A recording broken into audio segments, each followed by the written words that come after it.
Hello, good morning, and welcome to the class. So, today in the subject Pedagogy of a School Subject History, we are going to study learner centered teaching methods. So, there are various types of teaching methods which a teacher can use to make their teaching effective. So, as a teacher trainee, you all must know that what kind of teaching methods you can use in a class so that this class becomes interactive and the learner to whom you are going to teach takes interest in every aspect of your teaching. So, this is the main focus of our teaching. So the subtopics which we will be covering today will be the meaning of learner-centered approach, characteristics, the need, why we need this kind of approach, advantages, learner-centered teaching versus teacher-centered teaching, and the various kinds and techniques of learner-centered approaches. So the learning objectives for today's class will be to encourage, to make teaching learning process more student-centric, to acknowledge the students with the various learner-centered teaching methods so that they can utilize them in their classes, to develop ability among trainees to understand the needs of the learners, what they need, to foster curiosity, to find out various ways to make teaching learning process more interesting for the students. So with these objectives, let us now first take a look at the situation one, and then I will also explain you the situation two, and then you will be able to judge which situation is better for a student and which situation will be more suitable for an effective teaching learning process. So as we have discussed that in teaching learning process and teaching methods, we can use various kinds of teaching methods. There are teacher centered methods in which the teachers are the main focus, who are the leader of the class at that time. There are learner centered methods. There are various kinds of techniques in learner centered methods which we will be discussing at the later part of the class. And there are also interactive kind of teaching methods. So these are classified like this, and we have to identify as a teacher that what kind of method we should adopt for teaching certain topic while going in the class. So here is situation one. Here Mr. Bijoy takes a class. He narrates, explains different concepts, ideas, and also asks questions to only selected few students, not to the whole class. He is asking the questions. He is asking questions to selected few students. So all his efforts are focused only on the completion of the syllabus on time. Therefore, he does not care for the needs of the or the interest of the students. So he is worried about his teaching part only. The students are observed here to be a passive listener. They are only listening to the teacher and following the commands or the instructions which he is giving. And sometimes some of them ask few questions in between if there is any confusion. So Mr. Bijoy wants to maintain discipline in the class so that he could go on uninterrupted in his teaching. His efforts for making the class interesting to the students are limited as he is bounded by the time. He wants to complete his course in time. So at the end of teaching, just for mere formality, he asks 2 to 3 questions for evaluation, for the evaluation's sake or for evaluating students' learning. So this is one situation in which the whole situation we can observe that the whole situation is in the hands of a teacher. And this is what we call the teacher-centered approach. And this is the story of the most of the teachers in our country who only wants to complete the course. There is a burden of completing course on time. There is a burden of completing any other task, but they are not aware of the needs and interest of the students. So here it is only a teacher-centered approach. Then there is situation two, where Miss Sarla is taking a science class at the elementary level. Here she is not reading the text. She has divided the whole class into few groups. Now she has taken up a topic so that students can make groups and observe. And she has asked the students to bring a plant so that they can observe in groups. They are being encouraged to discuss about the plant in detail. Okay, so they are going to discuss that in the group. Then the group discussion is being promoted, and the teacher is making efforts that each student should take participation in the group discussion, and all are given opportunity so that they can explore or utilize their daily experiences. And after that, they have been asked by the teacher to draw and with proper labeling the picture of a plant or the diagram in their notebook. Now, she has asked each student to share their work in front of the class and promote discussions among the students so that the students can observe and assess what the other groups are doing. So in this situation, Miss Sarla here is not only a teacher, the role of a teacher has changed now, and she has become a facilitator. Now she is not playing a role of a traditional teacher, but she is facilitating the learning.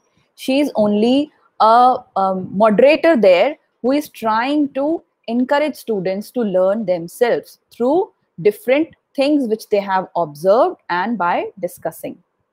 So like this, if we compare between the situation 1 and the situation 2, so we will obviously give importance to situation 2, where the teacher is making efforts for learner-centered approach, for interaction, for encouraging the interaction so that they can clear their doubts there and then and there only. And they can ask from teacher also if they have any confusion. So a mixture of teaching methods can be adopted here.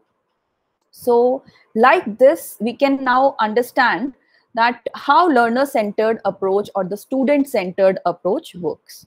So the student-centered teaching means inverting the traditional teacher-centered understanding of the learning process and putting students at the center of the learning process. So here, the teacher needs to focus that the students of the class should be the focal point of their teaching, of the teaching learning process. And whereas in the teacher-centered classrooms, teachers only play the main role and they are the primary source for knowledge. So there are various benefits and characteristics of student-centered learning, teaching learning, and that we will be discussing now. So the student-centered learning brings positive identity. There we meet the needs of the students. Also, they can learn anytime, anywhere, because they can contact their teachers, and teachers now have become facilitators. Students own their own knowledge so that they know that what they have discovered. So they discover the relevant knowledge, the correct knowledge on their own. So here we can see a picture where we are seeing that various animals are sitting, and there is an evaluator and assessor. He is saying that for a fair selection, everybody has to take the same exam. So all these animals have different attributes, different interests, different needs, and still they have to take an exam, same exam, for the fair selection, for the sake of fair selection. So they have been asked to climb that tree. Now we all know that from these here animals, we can see that only few of them will be able to climb the tree. So what others will do? They will not qualify the examination because it was a fair selection. They were given the chance. They all were given the same chance, but they were not able to utilize it. So what is the concept behind it? The concept is that we have to understand their needs, their capabilities. So every student has different potential among them. They have different abilities, capabilities. So we cannot judge every student on the basis of common capabilities. So we have to consider as a teacher that everybody is a genius. But if you judge a fish by its ability to climb a tree, the fish will think for its whole life that he or she is stupid. So why we should do that? So as a teacher, we have to learn that we have to respect the needs of the learners, and we have to identify what they need. And if we talk about the 21st century learners, their needs have changed.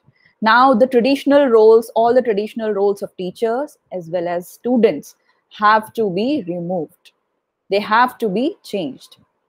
There is a need to produce students who are good critical thinkers, problem solvers, and creative thinkers. So these are the skills which are required in 21st century. There is an explosion of information. There is so much information around us. To the we can contribute this explosion of information to the advent of internet technology. So now we just give the information to the students, but we need to make sense out of it. What kind of information we are giving to the students? Not just for the sake of information, but we have to make them understand the concept behind it. We have to improve student engagement. We have to make them participate more and more and take the ownership of their own learning. Teachers are not responsible for their learning. Students have to be made understand that they have to learn on their own. They have to understand the concept on their own.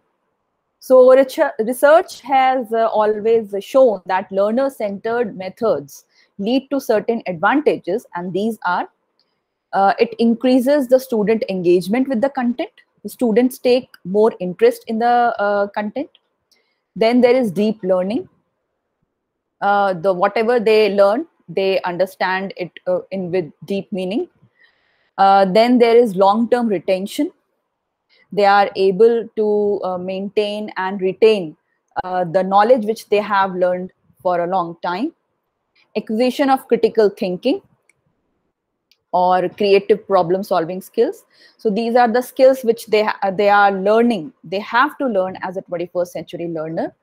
And they develop a positive attitude towards the subject which is being taught.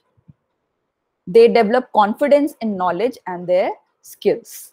So this is the question, this is the answer to the question why we have to adopt this kind of approach in today's present scenario.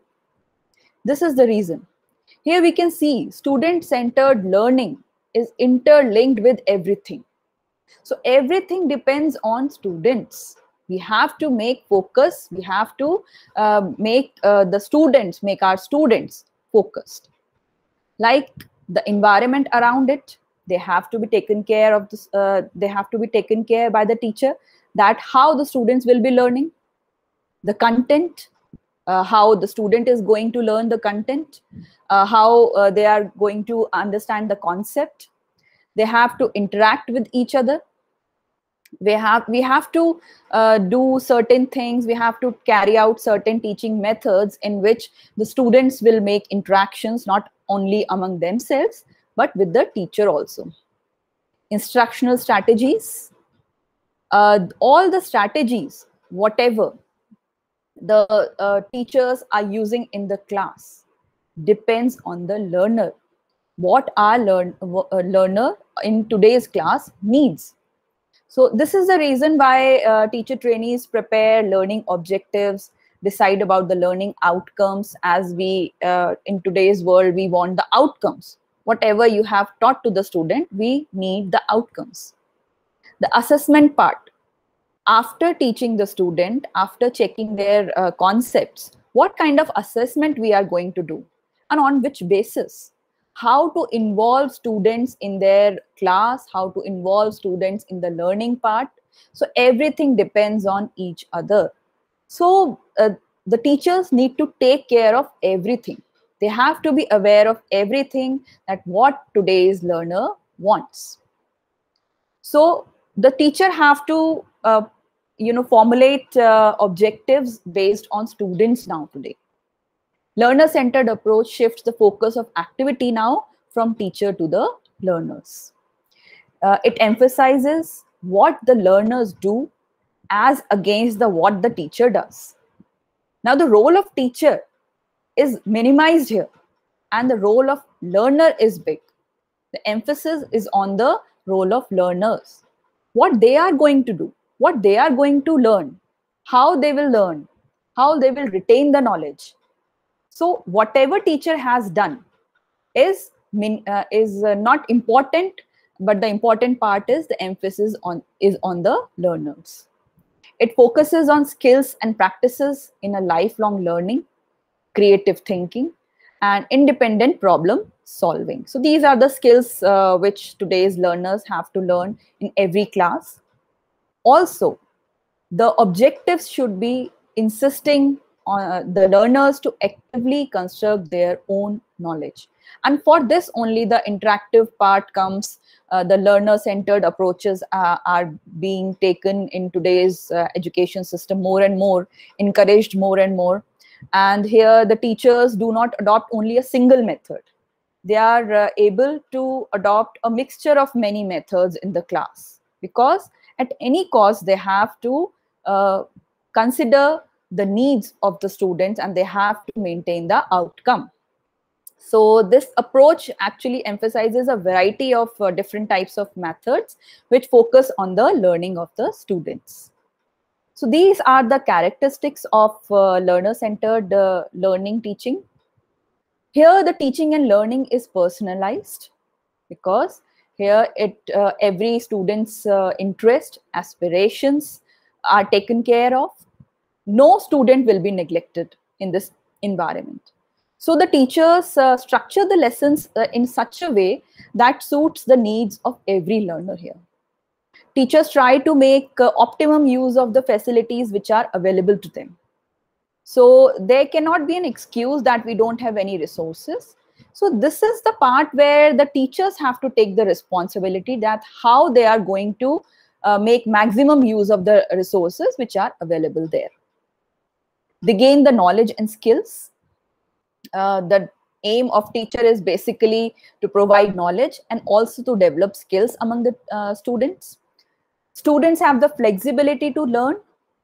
They can be provided with the various content or the references through which they can learn whenever they want, at any time, anywhere.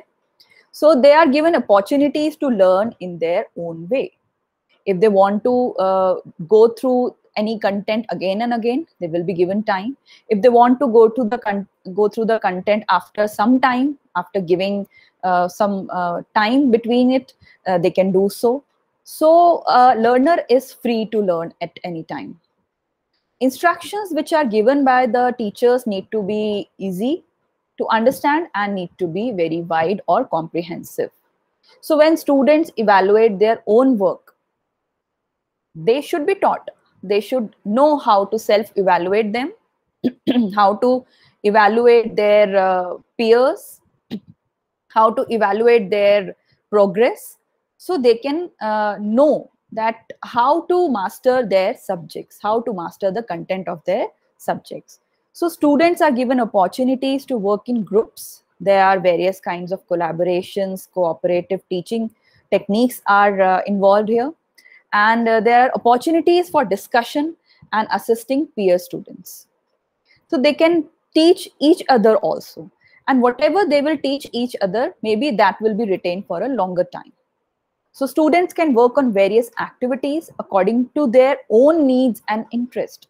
So we all know that there are different types of students in our class. And so if they interact with each other or they work on their content anytime, anywhere, they have flexibility to learn. So they can work on their needs and interest also. Learning-centered adaptable instructional tool. So whatever tool is being used by the teachers, due to technology in education these days, teachers are able to prepare various kinds of tools or any kind of teaching aids which are very helpful to the learners of the today's class. So what they can do, here we can see the balance is in the favor of student-centered approach. They actively learn, they go through the various experiences. The learning which they do is authentic, and through collaboration they are able to do very take interest everything in their class. So in teacher-centered class, whereas the learning is very controlled because everything is in the hands of teacher.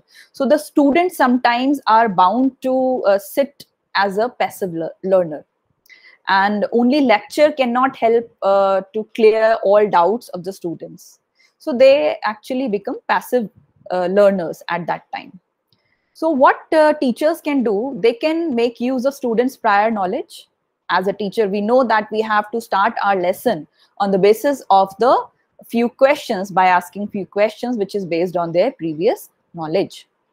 We as a teacher has to lead and motivate students by giving them some control over their learning processes. So they should be left free for few works. All students should be engaged in the process of learning.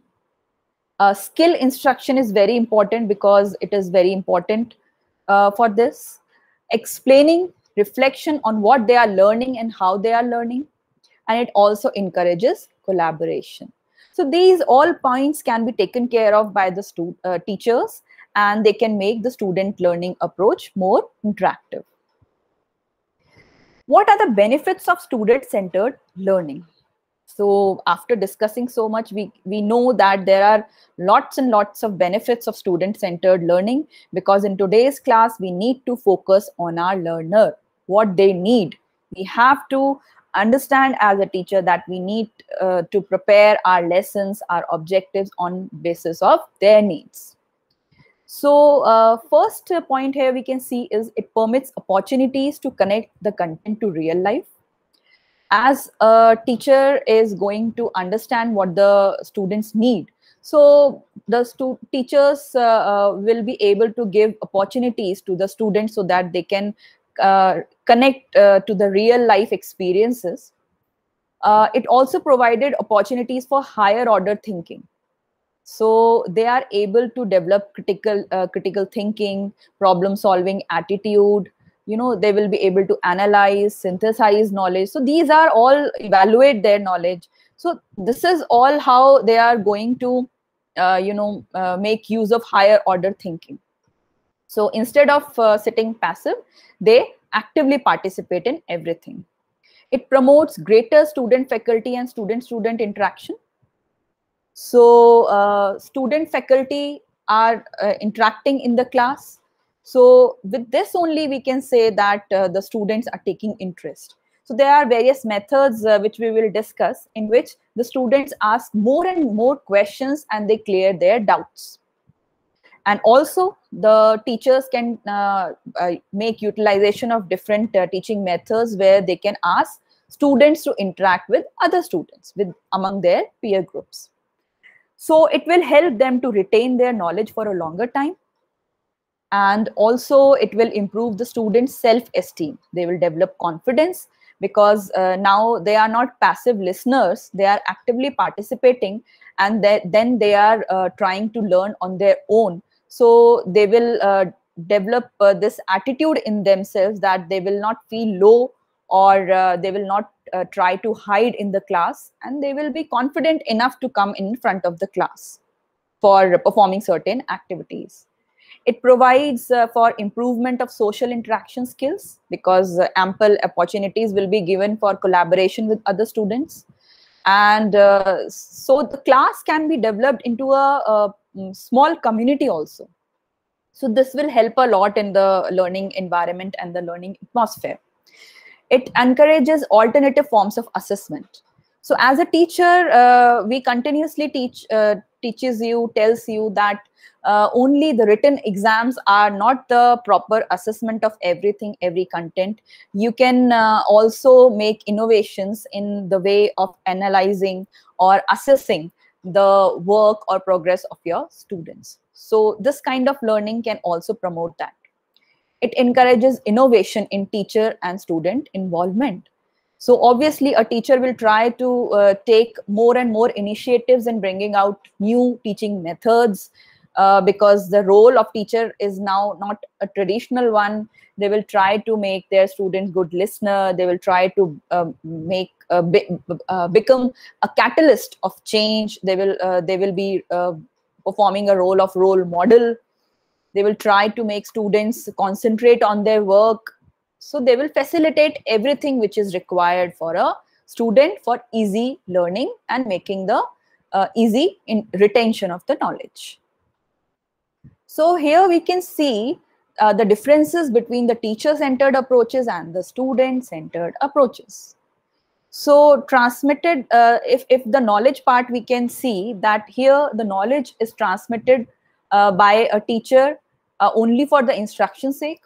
And in the student-centered area, in the student-centered approach, the knowledge is constructed by the students themselves. So teacher has very little role in this, because they are only guiding, they are only giving knowledge, but the knowledge is constructed themselves by the students later. Here, the participation of the students in teacher-centered approach is passive. They are not going to participate. Sometimes they are only sitting there. And whereas in student-centered approach, we can see that they actively participate. What is the role of a teacher? This we have discussed a lot of time. In teacher-centered approach, he is a leader. He has the authority in the class. So whatever teacher says, that student passively listens and do whatever instructions are being given by them. And whereas in student-centered approach, the teacher is the facilitator. They become the friends of students. They try to become partner in their learning process. The assessment element here, we can see that the teacher-centered approach only goes for the traditional kind of assessment, the grading part, few tests, class test. And here in student-centered approach, here the feedback is continuously going on. So the teachers can adopt various kinds of latest assessment techniques. Here they can observe, they can prepare observation sheets, they can they can only give gradings for their project works, and so on. The emphasis in the teacher-centered class is only on learning for the correct answers. So whatever teacher has taught, the student has to only give the correct answer. Whereas in the student-centered approach, the teachers here wants to develop deeper understanding of the concepts. The assessment methods here are only one-dimensional. Only the one aspect of knowledge is tested here. And in the student-centered approach, it is multi-dimensional and all kind of aspects are tested.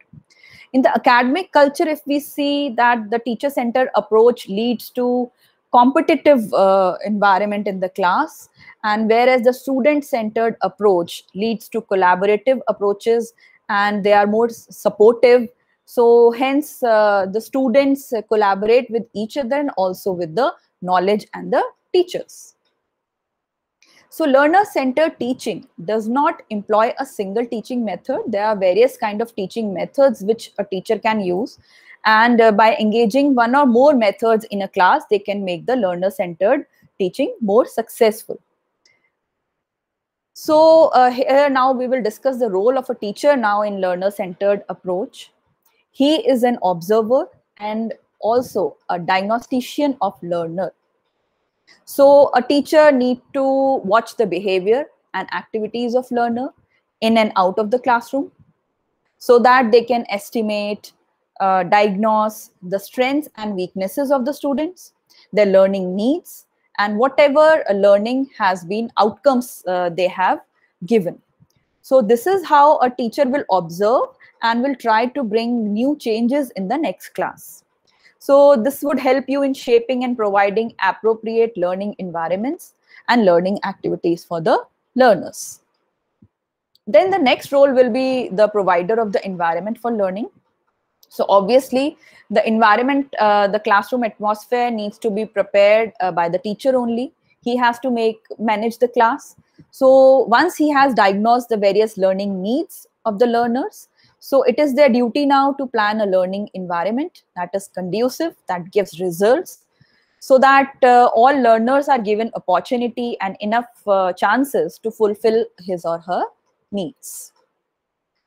The next role of teacher is the facilitation of learning. Now the teachers need to look out for occasions to help the learners while they are engaged in learning. So this is more challenging than directly teaching, as we know that each learner has a distinct learning style and their learning outcomes are also different. So we have to provide support at the appropriate situations during their period of learning. So that the teacher has to take a role, have to identify where the learner needs help from them. Further, you need to encourage the learners to be engaged in learning activities. You need to motivate them whenever you find them remaining inactive. So each and every student of your class should be active and should participate in the activities which you are conducting in the classroom. Now, we are going to discuss the various approaches which teachers are going to use in their classes for the student-centered approaches. And also, they can make use of it to bring about the conducive environment in their class. So the first teaching approach is the inquiry-based learning. So by the term inquiry, we know that to find out, to ask more and more. So in this kind of learning strategy, what students do, they ask questions, they develop ideas, they analyze everything, they try to highlight and focus on certain problems and certain questions. So they are open to ask questions and pose problems in front of teacher. So this strategy is particularly useful for initial student engagement, and it leads students to deeper knowledge understanding of critical thinking. Their reasoning is developed and they try to solve various kinds of problems. So within this kind of learning, various components of a lesson can include case studies, group projects, or research projects. So various kinds of projects or the techniques can be adopted by the teacher, as we have discussed that they can adopt or use more than one or two approaches. So more in-depth connections to the material provide opportunities for students to develop their skills that are highly valuable in the world which we now live. So this is how the students try to solve their problems. What will I learn? The question comes in their mind. So teachers need to answer their questions. What will I create? What will I solve? What do I love? What are my interests? How can I make an impact? So firstly, the teachers need to give students the opportunity to develop certain questions among their minds, in their minds, that whatever they have to ask, how to perform this act, how to complete this activity. So they have to ask more and more questions to be successful. Then there is project-based learning. So there are two kinds of project-based learning and the problem-based learning. So in this, the students are given longer tasks, and the result is the creation of original presentation, and any product is produced at the end. So this learning strategy totally depends on the students, and if they collaborate with each other, communicate with each other, they bring creativity in their work. So here the teacher can work as a facilitator for the students' work and progress. So this is one of the very useful strategy for learner-centered approach. Then there is problem-based learning. So few problems are given in front of the students, and the students are asked to find out about the problem, make research regarding the problem. So they try to find out the causes of the problem, they collaborate with each other, then they bring out solutions, they give evaluation part, they solve the problem, and in the last, they give the findings of the problem which have been posed before them. So both of these learning strategies utilize relevant real life connections to the outside world. So it provides students valuable experience by giving them problem solving and critical thinking skills. Then the other approach which can be used in learning centered environment is the flipped classrooms. Here we can see that during a traditional classroom, a topic is generally taught by the teachers. But during the flipped classroom, it is a learning strategy that takes into account that the content need to be produced before the class. So out of the classroom, the learning takes place. So here the students, so the teachers give some information outside of the classroom. They try to perform some strategies like choice boards, jigsaw, or whatever content they want to provide to the students, quiz, before coming into the class. So that can include readings, videos, pre-recorded presentations, direct instruction, or any kind of research assignments. So in this model, the classroom time is used by the teacher to facilitate learning and help students gain practice applying knowledge which they have learned outside the classroom before coming into the classroom. So ultimately, the flipped classroom model can incorporate multiple student-centered learning strategies. And this has become very popular in the schools today. And this is one of the things that which teachers also prefer and students also prefer. Then the other strategy we can discuss here is the role play method, and it gives exercises to students in the form of various roles which can be played by the students, and they are given opportunity to assume the role of a person or act out a certain situation. So these roles can be performed by individual students in pairs, or they can form a group. Role plays try to engage students in real life situations or scenarios. So that can be stressful, unfamiliar, complex, or controversial. So it requires them to examine personal feelings towards those situations, those circumstances. So it is a technique which allows students to explore realistic situations. Sometimes they try to interact with each other. So they spontaneously sometimes act out problems of human relations and analyze the enactment with the help of other role players and observers. So here few students are the players and few students are the observers. So, and they interchange their roles turn by turn. So unlike simulations and games, which are often planned and structured, sometimes role play cannot be structured activity, and they are usually short, spontaneous presentations by the students. So when should this kind of approach should be used?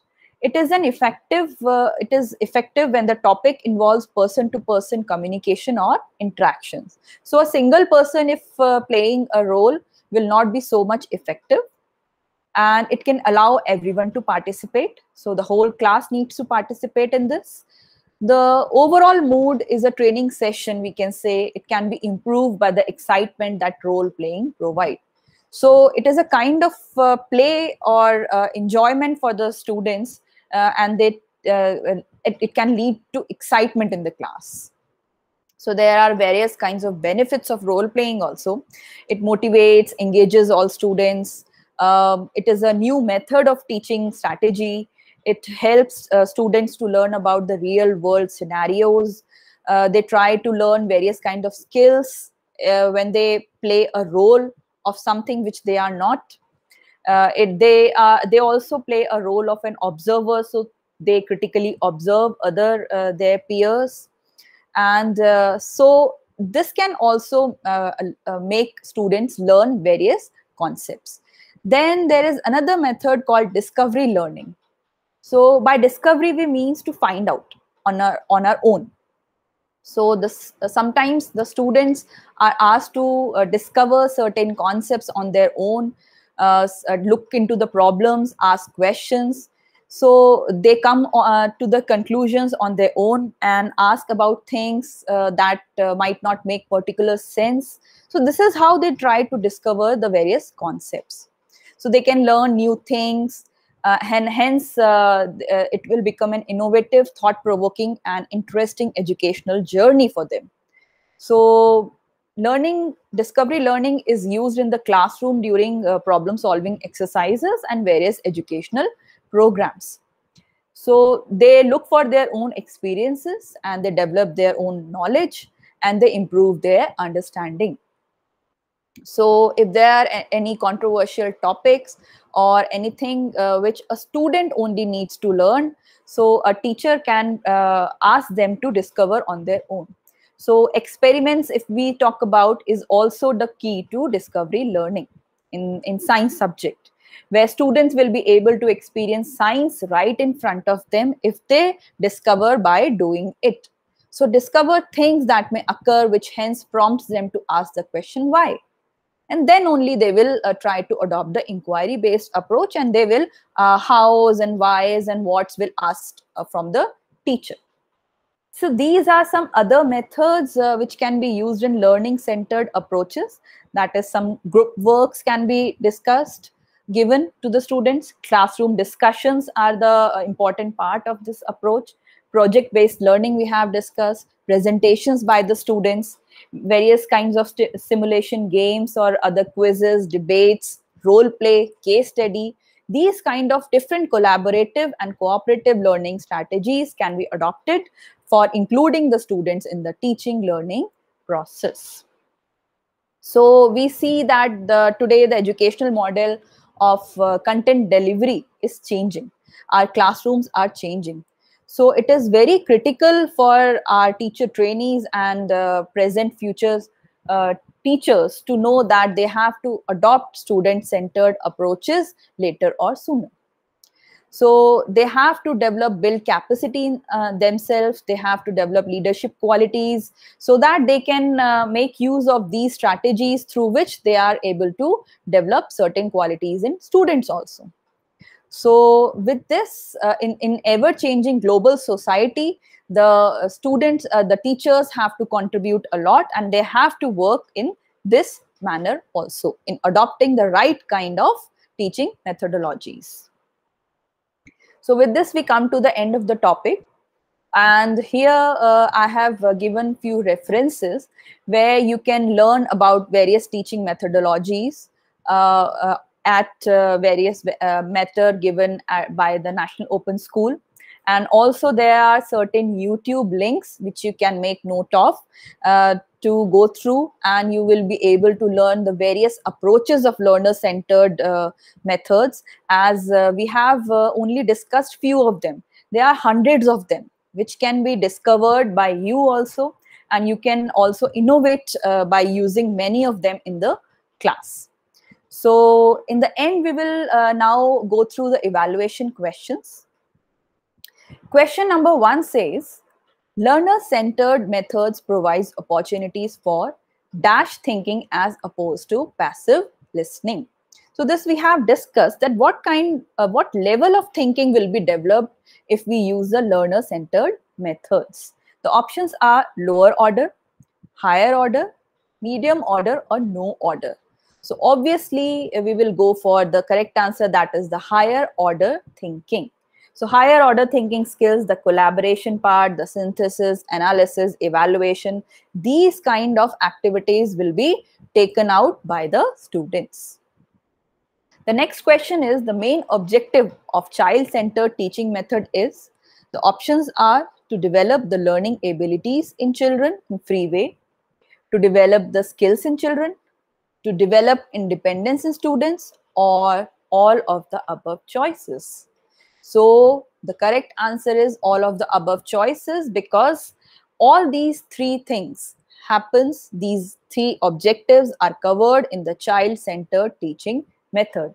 It tries to develop all the learning abilities in children. They are free to do so. It is flexible. It develops various skills in children which are required in today's world. It develops independence in learning, so they can make use of their learning, they can discover on their own. Next question is, during inquiry-based learning, students can, the options are pose questions, problems, or scenarios, prepare various projects, develop skills to learn science, challenges their peer for the concepts. So the correct answer is pose questions, problems, or scenarios, because we have discussed this, that the students try to inquire more and more. A discovery method is also a part of inquiry-based learning. So they ask questions, they pose questions, they try to find out whys behind the problems, they try to find out the results for the scenarios. So this is the reason the inquiry-based learning can be used by teachers by making use of various strategies. The next question is, which of the following is not the 4 pillars of flipped classroom? So we have discussed about the flipped classroom. It is very much different from the traditional classroom. And here the flipped classroom is considered to be successful if we follow few things which make it interesting. The options are flexible learning environment, learning culture, intentional content, retaining information. And the correct answer is retaining information. So the four pillars does not include retaining information. Actually, it includes the learner, the facilitator. So these are the four things which need to be taken care of by the teachers when they are making use of flipped classroom strategy. The next question is, DASH is a methodology encouraging students to learn by applying knowledge and skills through an engaging experience. So the options are lecture method, project-based learning, group discussion, or direct instruction. So the correct answer is, here we can see that if a student is given chance, he will follow a proper procedure, will go through a proper methodology and will apply knowledge and skills so that they can go through an engaging experience. So the correct answer is project-based learning. If we provide them project-based learning, they will be able to achieve these objectives. The next question is, students become DASH in teacher-centered methods.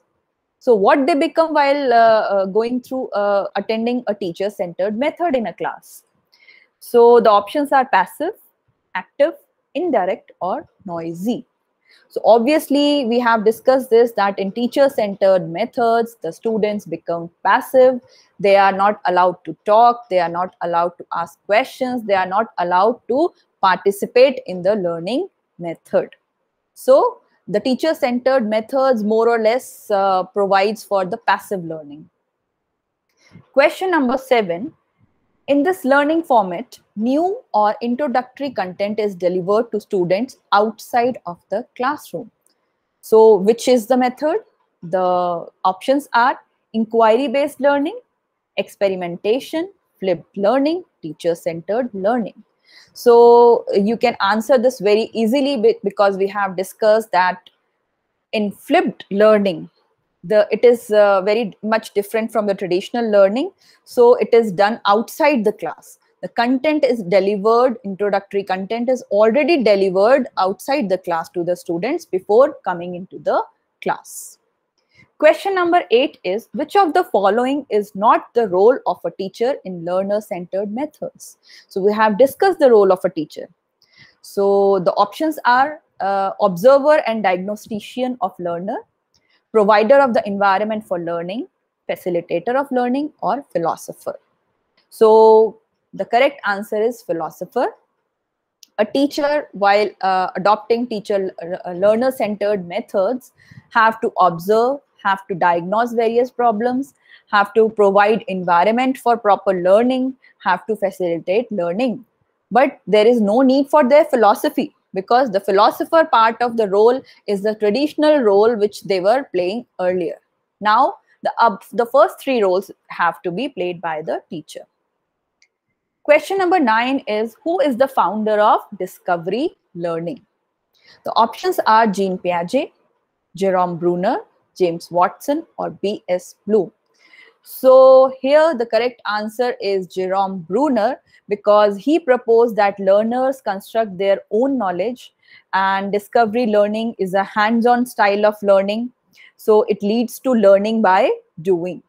So students actively participates instead of passively receiving knowledge, and the teacher must guide the students towards a discovery. So it is not that students should be left alone.